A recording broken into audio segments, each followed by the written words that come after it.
Welcome back to Morning Movers. I'm Diane King Hall, coming to you live from the floor of the New York Stock Exchange. Joining us now, we've got James Demmert, founder and chief investment officer at Main Street Research.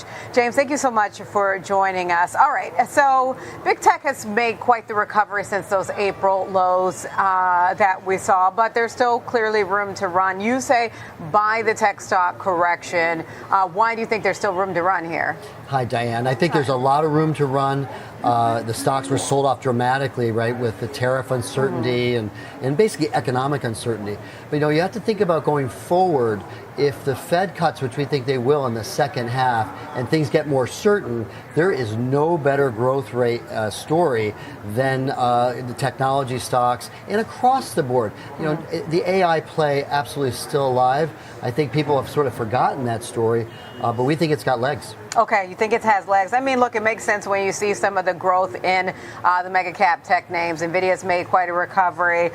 Meta's made that recovery. I mean, that's the outperformer among the Mag 7. Microsoft as well. Google's still under some pressure. It's obviously got the Alphabet Google. It's got those antitrust headwinds around it. Apple's still under pressure, and many analysts and experts that I talk to feel like, that's partly because they have the most tariff exposure. Do you still share that same sentiment? Well, I think that's a very good point. I mean, investors have to be stock selective here because now we're sort of entering a different world with tariffs, and that is going to put some headwinds with Apple, potentially for Google, but it certainly doesn't for a lot of the other spaces. So we're big fans of the Nvidia in the AI sort of bedrock, picks and shovel type of company.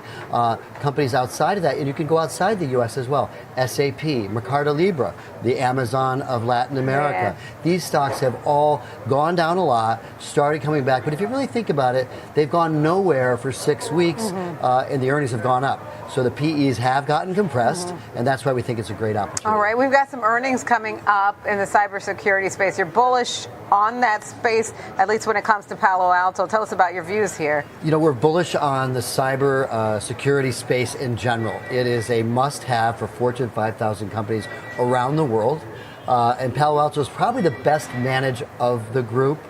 So we're expecting earnings to at least meet or beat expectations. Okay. I like the fact that they bought AI Protect. That's another smaller company that's going to help them drive this big AI push to help us all be protected from cyber attacks. What are you looking for when it comes to guidance from Palo Alto? We think the guidance is going to be in line or better than expected. And again, back to orders, back to inventory, and their guidance, I think, will be positive. Okay, let's talk a little bit about some earnings that are have already hit the tape. Home Depot, big focus this morning. It seems like the street was bracing for a potential shoe to drop, especially when you think about the tariff exposure when it comes to materials that Home Depot engages with. They beat on revenue, missed on EPS. But their guidance, they did stick by that. How do you process all of that? I think that's a really good one because a lot of people just throw Home Depot in with every other company in the home builder space. It is the best of breed.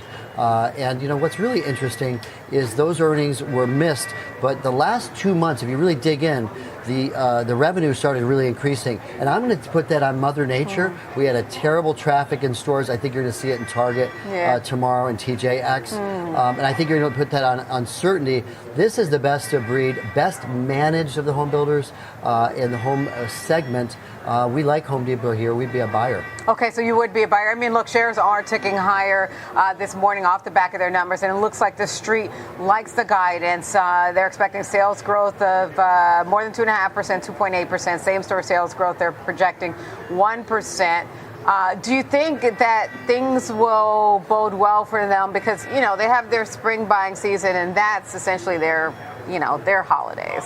Yeah, Home Depot and a lot of the companies that are reporting this week need something to really spur that growth. And it's certainty, which I think we get in the second half around tariffs. And remember, Home Depot, 70% of their products are not even tariff. They're tariff immune. They're made in the U.S. So again, best of breed.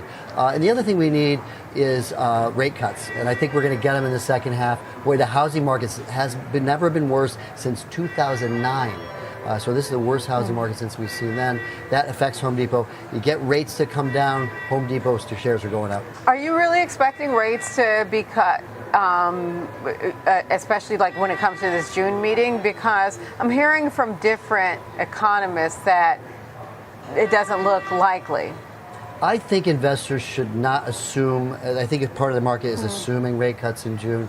I don't think there's enough evidence to do that. We really need the labor market to get softer, and Powell's told us that. But he has insinuated when he sees that, he's ready to go. And I think we're going to see it in the second half.